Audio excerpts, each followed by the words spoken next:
ભગવાન સ્વામિનારાયણ પરમ પૂજ્ય મહંત સ્વામી મહારાજના આશીર્વાદ, સર્વે સંતો, સ્વયંસેવકોના સેવા, સમર્પણ અને ભક્તિથી, સહકારથી અને સમગ્ર રાજકોટ વાસીઓના સાથ અને સહકારથી કલ્પનાતીત રીતે મહોત્સવ ભવ્યતા અને દિવ્યતા, એક સંખ્યાની દ્રષ્ટિએ ભવ્યતા છે અને માણસની મુમુક્ષુતા ઉત્કર્ષ થાય એ દિવ્યતા છે.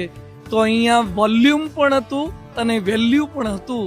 એ રીતે રાજકોટના ઇતિહાસમાં એક ઐતિહાસિક ઘટના એવો આ મહોત્સવ ઉજવાયો. સમગ્ર વરસાદ વરસે છે ત્યારે કદાચ એને ઇંચમાં કે મિલીમીટરમાં કોઈક થોડુંક માપતા હશે, પરંતુ એ વરસાદ કેટલા સ્થાનોને લાભ કરી શકે છે એ કોણ કલ્પના કરી શકે? એક મુરઝાયેલા છોડને ઉભો કરી દે, એક દટાયેલા બીજને એ બહાર કાઢી દે, એક બંજર ભૂમિને પણ એ પાછી લીલી બનાવી દે છે. એમ માનવ ઉત્કર્ષ મહોત્સવ સંસ્કારોની વૃષ્ટિ છે. તો આધ્યાત્મિકતાની તો વૃષ્ટિ થઈ છે, પણ સાથે સાથે હજારો લોકોએ બ્લડ ડોનેશન કર્યું, હજારો લોકોએ અંગદાનના સંકલ્પ કર્યા, કેટલાકે વ્યસન છોડ્યા, કેટલાક લોકોએ પરિવારમાં એક સમય જમવાના નિયમ લીધા. હું હવે ક્યારે મારા નોકરીમાં ભ્રષ્ટાચાર નહીં કરું અને એક માનવ બનીને રાજકોટના આદર્શ માનવ બનવાનો સંકલ્પ કરીશું. એટલે આ તો એક સંસ્કારોની હેલી થઈ છે અને એમાં તો લાભ ને લાભ જ છે. તો એક અભૂતપૂર્વ મહોત્સવ